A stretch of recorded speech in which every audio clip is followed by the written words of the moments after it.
ओम नमो भगवते वासुदेवाय नमः। आप सभी का दिन शुभ हो। और आज की कथा में एक बार फिर से आप सभी का बहुत बहुत स्वागत है।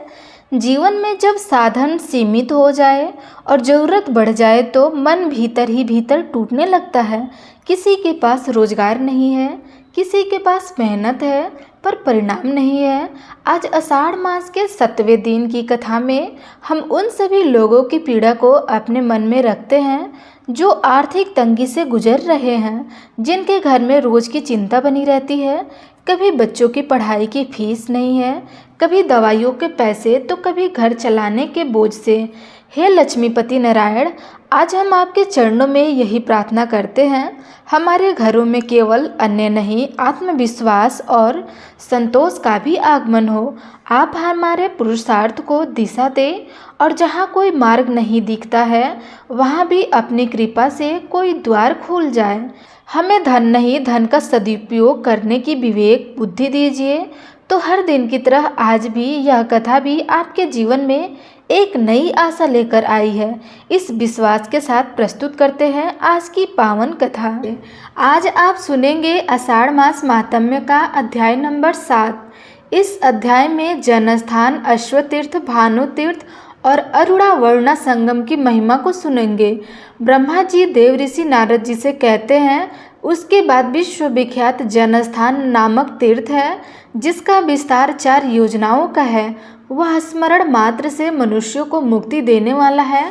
पूर्व काल की बात है, वैवत्स मनु के वंश में जनक नामक से एक प्रसिद्ध एक राजा हुए।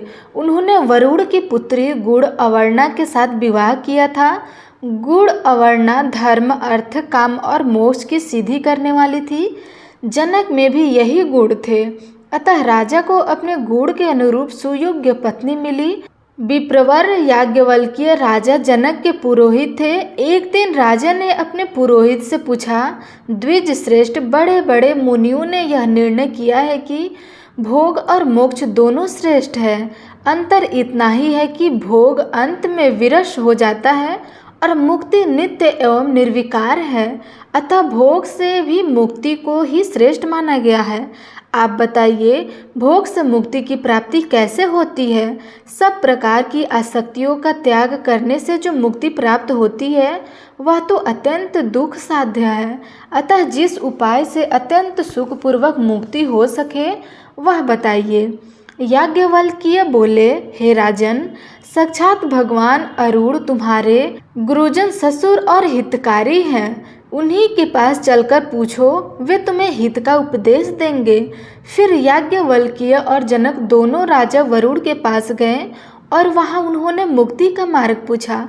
तब वरुण ने कहा, 2 प्रकार से मुक्ति प्राप्त होती है, एक तो कर्म करने से और एक कर्म न करने से। वेद में यह मार्ग निश्चित किया गया है कि कर्म न करने की अपेक्षा कर्म करना सबसे श्रेष्ठ होता है। धर्म, अर्थ, काम और मोक्ष यह चारों पुरुषार्थ कर्म से बंधे हुए हैं। नृप श्रेष्ठ, कर्म द्वारा सब प्रकार के साधुओं की सिद्धि होती है। इसलिए मनुष्यों को सब तरह से वैदिक कर्म का अनुष्ठान करना चाहिए। इससे वे इस लोक में भोग और मोक्ष दोनों प्राप्त करते हैं। अकर्म से कर्म पवित्र है। कर्म अलग अलग आश्रमों और वर्णों के अनुसार अनेक प्रकार के होते हैं। वर्णों और आश्रमों में भी 4 आश्रम कर्म के द्वारा माने गए हैं। उनमें भी गृहस्थ आश्रम अधिक पुण्यदायक होता है, उससे भोग और मोक्ष दोनों की प्राप्ति हो जाती है। यही मेरा मत है। यह सुनकर राजा जनक और बुद्धिमान याज्ञवल्क्य ने वरुण का पूजन किया और पुनः यह बात पूछी, हे सूर्यश्रेष्ठ, आपको नमस्कार है, आप सर्वज्ञ हैं। बताइए, कौन सा देश और तीर्थ ऐसा है जो भोग तथा मोक्ष प्रदान करने वाला है? तब वरुण ने कहा, इस पृथ्वी पर भारतवर्ष और उसमें भी दंडक वर्ण पुण्यदायक है। इनमें किया हुआ शुभ कर्म मनुष्यों को भोग तथा मोक्ष दोनों ही प्रदान करता है। तीर्थों में गौतमी गंगा श्रेष्ठ है, वे मुक्तिदायिनी मानी गई हैं। वहाँ यज्ञ और दान करने से मोक्ष की प्राप्ति होती है। वरुण यह उपदेश सुनकर याज्ञवल्क्य और जनक उनकी आज्ञा लेकर अपने पुरी में लौट आए। फिर गंगा तीर्थ पर जाकर राजा जनक ने अश्वमेघ आदि यज्ञ किए और विप्र और याज्ञवल्क्य ने उस यज्ञों में आचार्य का कार्य किया। गौतमी गंगा के तट पर यज्ञ करने से राजा को मोक्ष की प्राप्ति हुई। इसके बाद जनक वंश के बहुत से राजा क्रमशः वहां आकर यज्ञ करते और गोदावरी की कृपा से मोक्ष के भागी होते रहे। तभी से यह तीर्थ जनस्थान के नाम से विख्यात हुआ। जनकों का यज्ञ स्थान होने से उसका नाम जनस्थान पड़ गया। वहाँ स्नान, दान और पितरों का तर्पण करने से तथा उस तीर्थ का चिंतन करने, वहाँ जाने और भक्तिपूर्वक उसका सेवन करने से मनुष्य सब अभिलक्षित वस्तुओं को पाता है और मोक्ष की भागीदारी होता है। अरूड़ा और वरुड़ा नाम की दो परम पवित्र नदियां हैं। उन दोनों का गोदावरी में संगम हुआ है, जो बहुत ही पवित्र तीर्थ है। उसकी उत्पत्ति की कथा सब पापों का नाश करने वाली है। उसे बताता हूँ, सुनो महर्षि। कश्यप के ज्येष्ठ पुत्र आदित्य अर्थात सूर्य समस्त लोकों में विख्यात हैं। वे तीनों लोकों के नेत्र हैं। उनकी किरणें अत्यंत दुष्ट हैं। भगवान सूर्य के रथ में 7 घोड़े जुते हुए हैं। सूर्यदेव समर्पण लोकों द्वारा पूजित हैं। उनकी पत्नी का नाम उषा है। उषा विश्वकर्मा की पुत्री और त्रिभुवन की अद्वितीय सुंदरी है। उसे अपने स्वामी के तीव्र ताप का सहन नहीं हो पाता था। वह सदा इसी चिंता में रहती थी कि मुझे क्या करना चाहिए। उषा के 2 बुद्धिमान पुत्र थे। एक था वैवत्स मनु और यम। एक कन्या भी थी जो परम पवित्र यमुना नदी के रूप में विख्यात हुई। एक दिन उषा ने अपने ही समान रूप वाली अपनी छाया उत्पन्न की और उससे कहा कि तू मेरी ही जैसी होकर मेरी आज्ञा से पति की सेवा तथा मेरे पुत्रों का पालन कर। मैं जब तक लौट ना आऊं स्त्री बनकर रहो। यह रहस्य किसी को नहीं बताना। मेरी संतानों पर भी यह भेद प्रकट ना हो पाए। छाया ने बहुत अच्छा कहकर उषा की आज्ञा स्वीकार कर ली और उषा घर से निकल गई। उसने तपस्या के लिए उत्तर कुरु नामक देश को प्रस्थान किया। वहां पहुंचकर उसने घोड़े का रूप धारण करके कठोर तपस्या आरंभ की। जब सूर्यदेव को इसका पता लगा तब वे भी घोड़े का रूप धारण करके उसके पास गए। पतिव्रता उषा पर पुरुष की आशंका से भागकर भारतवर्ष में गौतमी के तट पर आई। वहां उसका पति के साथ समागम हुआ, जिससे अश्विनी कुमारों की उत्पत्ति हुई। यह स्थान अश्वतीर्थ, भानुतीर्थ और पंचवटी आश्रम के नाम से विख्यात हुआ। तापी और यमुना दोनों सूर्य की कन्याएं थी। वे गौतमी तट पर अपने पिता से मिलने के लिए अरूड़ा वरुड़ा नामक नदियों के रूप में आई थी। उन दोनों का जहाँ गंगा में संगम हुआ है वह बहुत उत्तम तीर्थ है। उसमें अलग अलग देवताओं और तीर्थों का अलग अलग समागम हुआ है। उक्त संगम में 27,000 तीर्थों का समुदाय है। वहाँ किया हुआ स्नान और दान अक्षय पुण्य देने वाला है। नारद उस तीर्थ के स्मरण, कीर्तन और श्रवण से भी मनुष्य सब पापों से मुक्त होकर धर्मवान और सुखी हो जाता है। ब्रह्मा जी कहते हैं, हे नारद, गारु नामक तीर्थ सब विघ्नों की शांति करने वाला है। उसके प्रभाव का वर्णन करता हूँ, ध्यान पूर्वक सुनो। शेषनाग के एक महाबली पुत्र था जो मणिनाग के नाम से प्रसिद्ध हुआ। उसे सदा गरुड़ा का भय बना रहता था कि अतः उसने अपनी भक्ति के द्वारा भगवान शंकर को संतुष्ट किया। प्रसन्न होने पर भगवान महेश्वर ने कहा, नाग कोई वर मांगो। तब नाग ने कहा, हे प्रभु, मुझे गरुड़ से अभय दान दीजिए। भगवान शिव ने कहा, ऐसा ही होगा, तुम्हें गरुड़ से भय ना हो। ये वरदान पाकर मणिनाग गरुड़ से निर्भय होकर बाहर निकला। वह क्षीर सागर के समीप, जहाँ भगवान विष्णु शयन करते हैं, इधर उधर विचरने लगा। जहाँ गरुड़ निवास करते थे उस स्थान पर भी वह जाया करता। गरुड़ ने उस नाग को निर्भय होकर विचरते हुए देखकर पकड़ लिया और अपने घर में लाकर डाल दिया। इसी बीच में नंदी और जगदीश्वर भगवान शिव से कहा, देवेश्वर, अब मणि नाग नहीं आता है। जान पड़ता है गरुड़ ने उसे खा लिया या बांध कर रख दिया है। यदि वह जीवित होता तो यहाँ आए बिना ना रहता। नंदी की बात सुनकर भगवान शिव ने नाग की अवस्था को जान लिया और कहा, वह नाग गरुड़ के घर में बंधा पड़ा है। नंदी, तुम शीघ्र जाकर जगदीश्वर भगवान विष्णु की स्तुति करो और गरुड़ के द्वारा बंधन में डाले हुए नाग को मेरे कहने से ले आओ। प्रभु की बात सुनकर नंदी स्वयं ही लक्ष्मीपति के पास उपस्थित हुए और भगवान शिव की कही हुई बातों का निवेदन की। तब भगवान नारायण ने प्रसन्न होकर गरुड़ से कहा, वितानंदन, मेरी बात मानकर नंदी को वह नाग लौटा दो। लेकिन गरुड़ ने नाग देना स्वीकार नहीं किया और गर्व से कहा, मैं आपका वृत्त हूँ, मैं नाग को लाया, आप उसे नंदी को दे रहे हैं।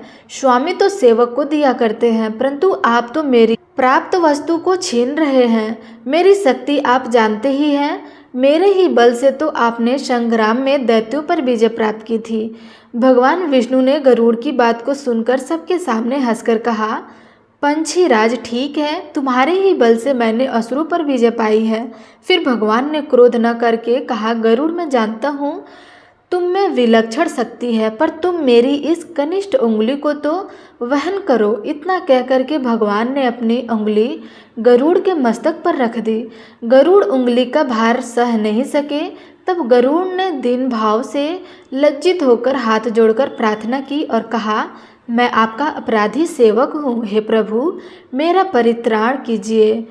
माता लक्ष्मी जी ने प्रार्थना की। लक्ष्मी जी से कृपालु होकर जनार्दन से कहा, हे नाथ, विप्रन्न भृत्य गरुड़ की रक्षा कीजिए। तब भगवान ने नंदी से कहा, नंदिकेश्वर, तुम गरुड़ के साथी नाग को महादेव जी के पास ले जाओ। बहुत अच्छा कहकर नंदी गरुड़ और नाग के साथ धीरे धीरे शंकर जी के पास गए और सब समाचार उन्हें कहकर सुनाया। तब शंकर जी ने गरुड़ से कहा, महाभाऊ, तुम लोक पावनी गौतमी गंगा के पास जाओ, वे समस्त अभीष्ट वस्तुओं को देने वाली है। उस शांतिमय सरिता में स्नान करने से तुम्हें समस्त इच्छित वस्तुएं 100 गुनी अथवा सहस्त्र गुनी होकर मिलेगी। गरुड़ तो सब प्रकार के पापों के संताप्त हैं, दुर्वेद्य हैं, जिनका उद्घोष्ट नष्ट हो गया है। उन प्राणियों के लिए मनोवांछित फल देने वाली गोदावरी नदी ही शरण है। भगवान शिव की यह बात सुनकर गरुड़ प्रणाम करके चले गए। गोदावरी के तट पर पहुंचकर उन्होंने जल में स्नान किया और भगवान शिव तथा विष्णु के चरणों में मस्तक झुकाया। फिर उसमें पहले की तरह वेग आ गया और वे उड़कर भगवान विष्णु के पास चले गए। तब से वह समस्त अभीष्ट वस्तुओं को देने वाला तीर्थ गरुड़ तीर्थ के नाम से प्रसिद्ध हुआ। वत्स नारद, मनुष्य मन को इंद्रियों को संयम में रखते हुए वह स्नान आदि जो भी कर्म करता है, वह सब अक्षय तथा शिव और विष्णु को प्रिय लगने लगता है। उसके आगे सब पापों का नाश करने वाला गोवर्धन तीर्थ है। वह पितरों के लिए पुण्यजनक तथा स्मरण मात्र से पाप दूर करने वाला है। नारद, मैंने उसका प्रभाव प्रत्यक्ष देखा है। पूर्व काल में जबाली नाम से प्रसिद्ध एक किसान ब्राह्मण रहता था। वह दोपहर हो जाने पर भी हल से बैलों को खोलता नहीं था। उनके दोनों बगल में और पीठ पर चाबुक मारा करता था। उसके दोनों बैल सदा आंखों से आंसू बहाते रहते थे। एक दिन कामधेनु गौ जगत माता सुरभि ने नंदी से सब हाल कहा। नंदी ने भी दुखी होकर भगवान शंकर को सभी बातें बताई। तब शंकर जी ने नंदी से कहा, तुम्हारी प्रत्येक बात सिद्ध हो। महादेव जी की यह आज्ञा पाकर नंदी ने समस्त गौ जाति को अपने में समेट लिया। स्वर्गलोक और मृत्युलोक की समस्त गौवें अदृश्य हो गई। तब देवताओं ने मेरे पास आकर कहा, भगवान, गौ के बिना जीवन नहीं रह सकता।